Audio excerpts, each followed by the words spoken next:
अस्सलाम वालेकुम students, today we will discuss about thyroid gland. बहुत इंपॉर्टेंट टॉपिक है। केमिकल कोऑर्डिनेशन हम डिस्कस कर रहे हैं। ह्यूमंस के अंदर पिट्यूटरी ग्लैंड को हमने डिटेल में देखा था। आज हम थायराइड ग्लैंड को डिस्कस करेंगे। थायराइड ग्लैंड अगर देखा जाए तो ये मेमल्स के अंदर इसकी दो लोब्स होती हैं। और ये कहाँ प्रेजेंट होता है तो स्टूडेंट्स ये प्रेजेंट होता है लेरिंक्स से बिलो।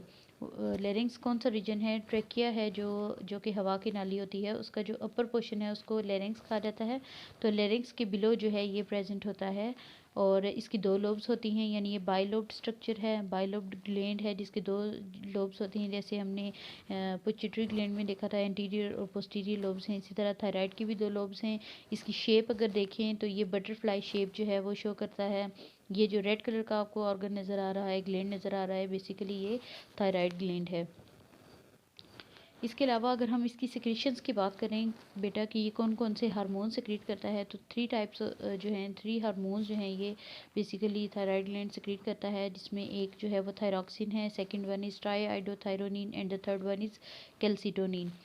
इनका जो लेवल है थ्रू आउट लाइफ जो है, इंसान की पूरी ज़िंदगी में इसका जो थायराइड ग्लैंड है इसकी सेक्रीशंस का लेवल हमेशा कंटिन्यूस रहता है। लेकिन जो है जब रैपिड ग्रोथ हो रही हो हमारी बॉडी के अंदर, जब ग्रोथ बहुत ज़्यादा हो रही होती है, हमारे डिफरेंट ऑर्गन्स जो है उनकी फॉर्मेशन हो रही होती है, डिफ्रेंसीशन हो रही होती है, तो उस वक्त इन सेक्रीशंस की अमाउंट सबसे ज़्यादा होती है। ठीक है। और इसके अलावा सेक्शुअल मैचुरेशन के दौरान भी इसकी जो सेक्रीशंस हैं उनका लेवल हाई होता है।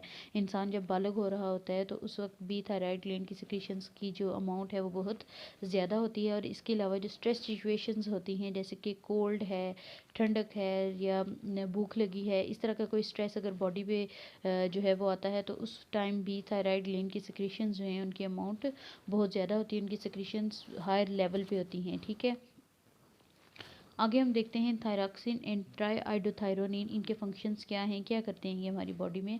तो बेटा ये दोनों इकट्ठे काम करते हैं, साइमल्टेनियसली इनके काम हैं, एक दूसरे से मिलते जुलते इनके काम होते हैं दोनों हार्मोन्स के।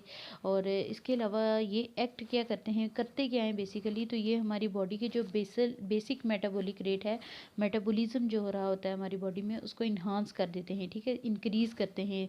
मेटाबॉलिज्म का रेट जो है उसको इंक्रीज़ करते हैं। कैसे इंक्रीज़ करते हैं कि ग्लूकोज की ब्रेक डाउन करते हैं। हमें पता है हम जो एनर्जी जो फूड लेते हैं वो ग्लूकोज की फॉर्म में हमारे ब्लड में एंटर होती है। तो वो जो ग्लूकोज है बेसिकली जब उसकी ब्रेक डाउन होती है तो वहाँ से हम एनर्जी जो है वो हासिल करते हैं। तो ये क्या करते हैं, ये मेटाबॉलिक रेट को कैसे इंक्रीज़ करते हैं, तो ये ग्लूकोज की ब्रेक डाउन करते हैं, ग्लूकोज की तोड़ फोड़ करते हैं और उससे हीट जनरेट होती है और अल्टीमेटली एटीपी जो है वो हमें मिलता है। तो एटीपी हमें पता है हमारी क्या करती है, जो एनर्जी की जो नेसेसिटीज़ हैं उनको पूरी करती है। एटीपी एक हमारे पास एनर्जी रिजर्व है। ठीक है। इसके अलावा ये जो सोमैटोट्रोपिन हार्मोन है जो कि पिट्यूटरी ग्लैंड का एक हार्मोन है, हमने इसको डिस्कस किया था, जो कि ग्रोथ हार्मोन है बेसिकली। तो सोमैटोट्रोपिन के साथ मिलके ये भी हमारे अंदर ग्रोथ जो है उसको कैरी आउट करता है। और इसके अलावा जो हमारे ब्रेन के सेल्स हैं उनको डिफ्रेंशिएट करता है। जो हमारे ब्रेन के सेल्स हैं हमें पता है उसके डिफरेंट पार्ट्स हैं, हाइंड ब्रेन है, मिड ब्रेन है, फोर ब्रेन है, इनकी डिफ्रेंशिएशन करवाता है।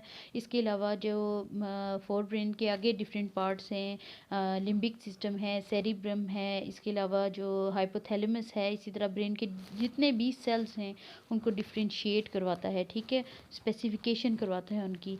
अगर देखें एम्फीबियंस में इसका क्या रोल है, तो एम्फीबियंस के अंदर ये मेटामॉर्फोसिस का प्रोसेस करवाता है। मेटामॉर्फोसिस हमें पता है कि एक फॉर्म से इंडिविजुअल जो है वो दूसरे फॉर्म में जो है वो ट्रांसफॉर्म होता है। तो ये सारा फिनोमेना जो है वो कौन कंट्रोल कर रहा होता है, थायरॉक्सिन और ट्राईआइडोथायरोनिन। अगर तो थायरॉक्सिन का लेवल जो है वो कम हो जाता है तो हमें पता है वैसे नॉर्मली टेडपोल से एक फ्रॉग बनता है।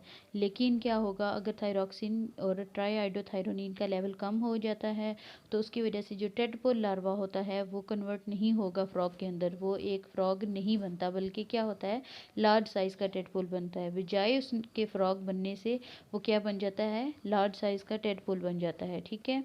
इसके अलावा कैल्सिटोनिन अगर हम देखें तो कैल्सिटोनिन जो है अगर ब्लड में कंसनट्रेशन कैल्शियम का जो है वो ज़्यादा हो जाता है तो उसकी वजह से जो कैल्सिटोनिन हार्मोन है उसकी सिंथेसिस होती है और रिलीज़ भी होता है। कहाँ से रिलीज़ होता है, थायराइड ग्लैंड से। ठीक है। और अगर लो लेवल होगा कैल्शियम का तो उसकी वजह से इसकी जो मैन्युफैक्चरिंग है, इसकी जो फॉर्मेशन है वो सप्रेस हो जाती है, कम हो जाती है। अगर एक्सेस या डेफिशिएंसी हो जाए कैल्शियम की तो कैल्शियम की वजह से क्या होगा, हमारी बॉडी के जो डिफरेंट ऑर्गन से उनके ऊपर ये अफेक्ट करता है कैल्शियम के जो अमाउंट है। जैसे कि जो हमारे नर्व है, हमारी नर्व्स जो होती हैं उनके ऊपर ये इफेक्ट शो करता है। जो नर्व इम्पल्स इनिशिएट होती है तो उसके अंदर ये जो आयंस होते हैं और कैल्शियम आयंस होते हैं जो, इनका बहुत इंपॉर्टेंट रोल होता है। ठीक है, तो उसकी वजह से हमारी नर्व भी इम्पल्स होती है। उसके अलावा स्केल्टन में भी हमें पता है कैल्शियम फॉस्फेट की जो है वो शक्ल में कैल्शियम हमारी बोन्स के अंदर स्ट्रॉन्ग होती है, स्टोर होती है और उसको स्ट्रॉन्ग बनाती है। इसके अलावा मसल्स में भी कैल्शियम बहुत इंपॉर्टेंट रोल प्ले करती है। हमने मसल जो है स्केलेटल मसल में देखा था कि जो ब्रिजेस की फॉर्मेशन है, क्रॉस ब्रिजेस बनते हैं, तो उनकी जो ब्रिजेस जब टूटते हैं तो वो किस वजह से टूटते हैं? कैल्शियम की प्रेजेंस की वजह से। और इसके अलावा ब्लड में भी कैल्शियम का बहुत इंपॉर्टेंट रोल होता है। ठीक है, इसके अलावा कैल्सिटोनिन जो है ये एंटागोनिस्टिकली काम करती है, पैराथ हार्मोन के अगेंस्ट काम करती है। पैराथ हार्मोन को हम नेक्स्ट जो हमारा पैराथायराइड का जो टॉपिक है उसमें हम डिटेल में डिस्कस करेंगे। तो ये कैल्सिटोनिन के डिटेल में डिस्कस करेंगे। तो ये कैल्सिटोनिन के फंक्शंस हैं। कैल्सिटोनिन कब बनती है? कैल्सिटोनिन की जो डेफिशिएंसी है या उसकी एक्सेस है उसकी वजह से हमारे नर्व जो है वो अफेक्ट होती है, स्केलेटन अफेक्ट होता है और मसल अफेक्ट होते हैं।